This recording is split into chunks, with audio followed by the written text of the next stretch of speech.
তো hello guys, welcome back in my new video. তোমরা সকলেই কেমন আছো? আশা করি সকলেই ভালো আছো।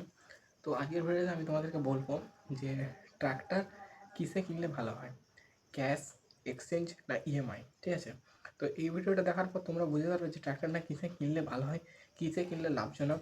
ঠিক আছে, তো ভিডিওটাতে সাথে থাকো আর আমি যেমনভাবে বুঝেছি। আর এই ভিডিওটা মানে তোমাদেরকে করার জন্য আমি খাতা পেনের ব্যবহার করেছি।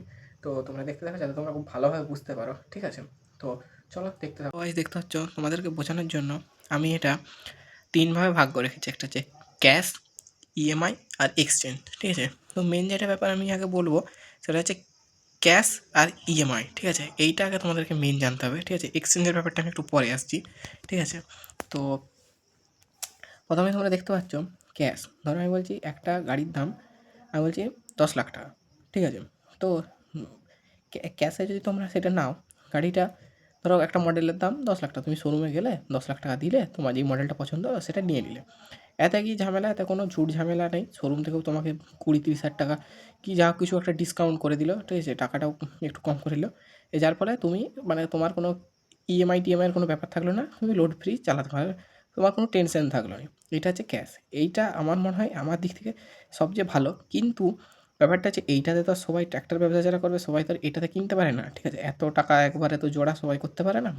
তো এইটা তো মানে এইটা বলতে গেলে একদিক থেকে ভালো, কিন্তু এইটা সবারই জন্য নয়। আমাদের ওয়েস্ট বেঙ্গল ধারে ঠিক আছে, কেউ 10 লাখ টাকা দিয়ে মানে সবাই ক্যাশে কিনতে এটা পারে না, মানে খুব চাপ আর কি। তো এবারে বলি ইএমআই। ধরো আমি মডেলটার নাম ধরো দাম বলছি 10 লাখ টাকা, সেখান থেকে তুমি 5 লাখ টাকা ধরো তুমি 5 লাখ টাকা দিলে। এবার ব্যাপারটা কী হচ্ছে, তাহলে তোমার কী হচ্ছে, তাও 5 লাখ টাকার গ্যাপ হয়ে যাচ্ছে। সেই 5 লাখ টাকাটা ধরো ধরো তুমি যে 1 বছর 2 বছর 3 বছর যেমন এমনি করে 9-10 বছরে তুমি শোধ করবে বলে ঠিক করেছো। তাহলে কী হলো, যখন 5 লাখ টাকা ধরো শোরুমে দিলে, মডেলটার দাম ধরো 10 লাখ। ঠিক আছে, তুমি আর 5,000 শোরুমে দিয়ে গাড়িটা কিনে তোমার ঘরকে নিয়ে এলে। হ্যাঁ, কিন্তু তোমাকে মাসে মাসে কিস্তিটা দিতে হচ্ছে। সেই ধরুন দেখবে যখন আর 5 লাখ টাকা তুমি শোরুমকে দিচ্ছ, সেটা তোমাদের আরও 40 থেকে 50 হাজার টাকা বেশি দিতে হচ্ছে। কারণ কি, তোমার ইএমআই হলে সুদটা লাগছে।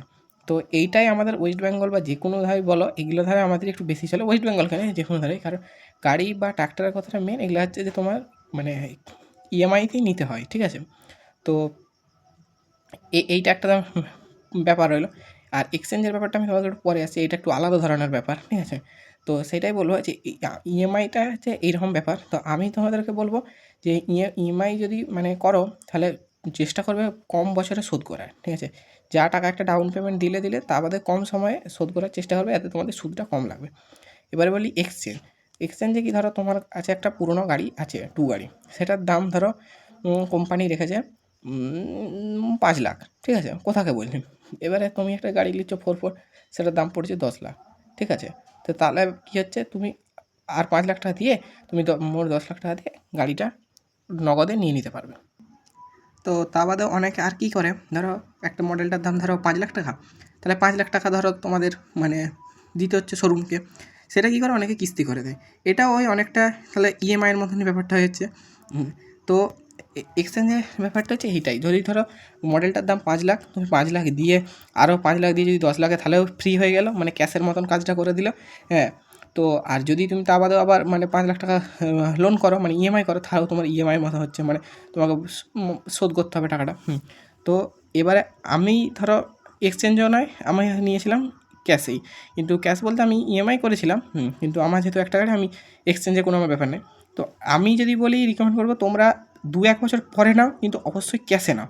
কারণ কি, এইটা যে মানে এই যে মানে ঝামেলাটা, ঠিক আছে, ইএমআইয়ের যে ঝামেলা, এইটার মতো ঝামেলা নাই। কারণ এটা তখন তোমার একটা চাপ থাকবে।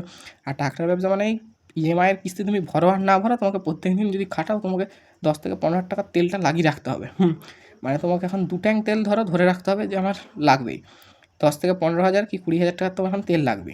তো তুমি তাই কিস্তি শোধ হোক আর নাই হোক, তো আমি বলবো 1-2 বছর পরে নাও, তবু ক্যাশে নাও। ঠিক আছে, কারণ ইএমআই হলে যা দাম গাড়ির, চাচ্ছে একটা শোধ করার তো প্রত্যেক মাসে মাসে বা বছরে একটা ঝামেলা। অনেকে মাসেও দেয়, অনেকে বছরেও দেয়, তো বেশিরভাগ লোকই মাসে দেয়। তো তার তো একটা ঝামেলায় উল্টে আবার তোমার তোমার সুদ লাগবে আরও 20-30 হাজার টাকা সুদ লাগছে। তো আমি বলবো অবশ্যই নিলে ক্যাশে নাও। কারণ 1-2 বছর পরে নেবে, অবশ্যই ফুল ক্যাশে নিয়ে ভালো। এইটা হচ্ছে ঝামেলাটা কম। আর এক্সচেঞ্জটা তো তোমাদেরকে বললাম সকালে। তো তোমাদের কেমন লেগেছে এই ভিডিওটা অবশ্যই কমেন্টে জানাও। চ্যানেলে নতুন হয়ে থাকলে অবশ্যই চ্যানেলটাকে সাবস্ক্রাইব করো, ভিডিওটা লাইক করে তোমার ছোট্ট ভাইয়ের পাশে থেকো।